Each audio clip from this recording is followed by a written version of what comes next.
You want chaos? Fine. Here's the chaos.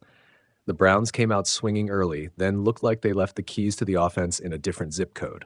San Francisco walked out of Cleveland with a 26-8 win, and it was the kind of game that makes coaches sigh and social feeds light up. Reuters' Shedeur Sanders didn't implode. He didn't flash a Hall of Fame audition either. In his second start, he finished 16 of 25 for 149 yards and a touchdown. Tidy, not transcendent. And he showed a flash of the long ball when Harold Fannin Jr. hauled in a 34-yard score that briefly gave the Browns an 8-7 edge. But tidy doesn't win you the game when the rest of the script is written in fumbles and busted coverage. ESPN.com, here's the short version of what went wrong. Cleveland actually played well in short bursts, but they self-destructed in the second half. 2 special teams and ball security errors turned into short fields and easy points for San Francisco. The Niners took advantage, efficient, hungry, clinical, and that's the difference between a learning weekend for a rookie and a loss that looks instructive for everyone watching. Reuters, let's unpack it. Sanders had a first half that suggested potential. Calm pocket presence, a few crisp reads, and enough zip to hit throws downfield. Then halftime happened, and the Browns managed only 76 offensive yards after the break. A botched 4th-and-1 snap, a muffed punt on a drive they'd earned, and a defense that couldn't force enough mistakes back. That's a recipe for an afternoon where the good plays feel like an apology note rather than momentum.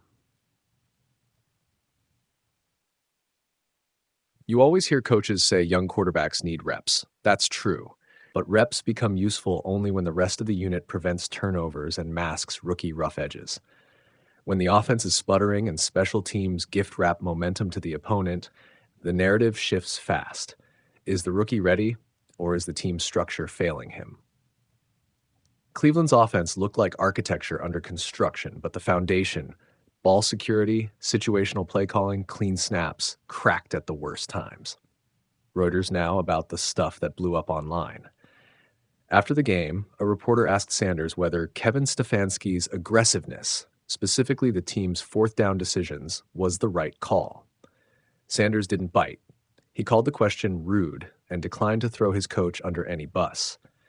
That's a rude question to ask if I think it was a great call by my coach, he said, then doubled down on respect and unity. Classic rookie diplomacy and maybe a hint of emotional maturity or just smart PR. Either way, it created headlines.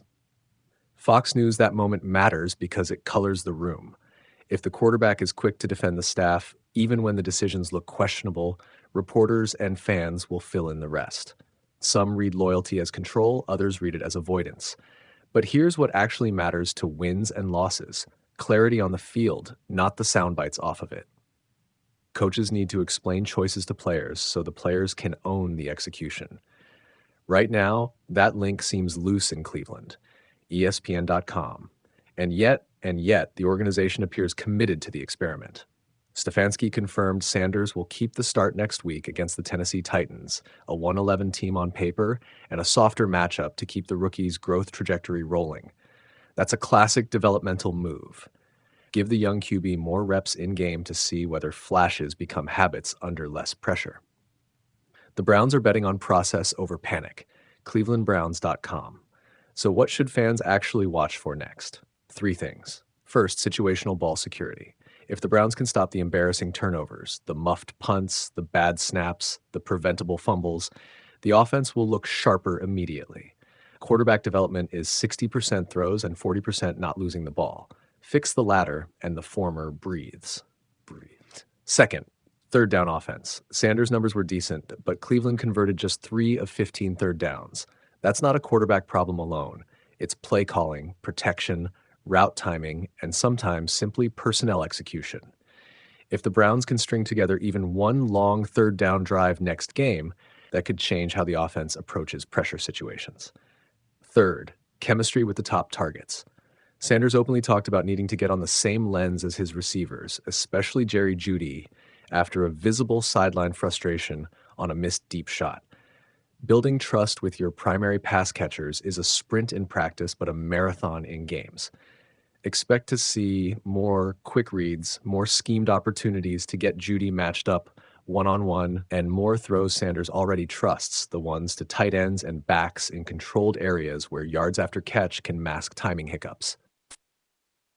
ClevelandBrowns.com. A few realities. Shedeur didn't get crushed. He didn't torch the 49ers either. He showed a willingness to throw the ball downfield and some pocket awareness under pressure. But the rookie timeline isn't a straight line. It's jagged, with good quarters, bad quarters, and moments that make coaches scratch their heads.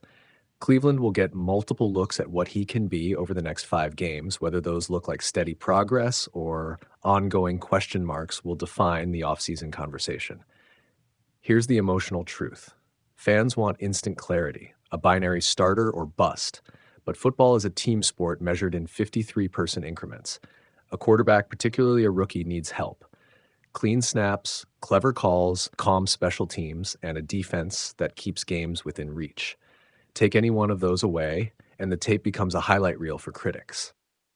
Final note, if you're rooting for the Browns, don't panic. There's a cultural gamble here. The team is choosing to learn in public. That's messy, occasionally humiliating, and brutally honest. But it's also the fastest way to find out whether your rook can become your long-term answer. Win or lose next week, the part that matters most is growth. If Sanders' answers stay respectful off the field and his game grows on it, Cleveland might just find that the chaos was the cost of discovery. Keep watching, not for the drama, but for the moments he keeps. Because in this league, the difference between a promising rookie and a franchise quarterback is often one clean snap and one play where everything clicks.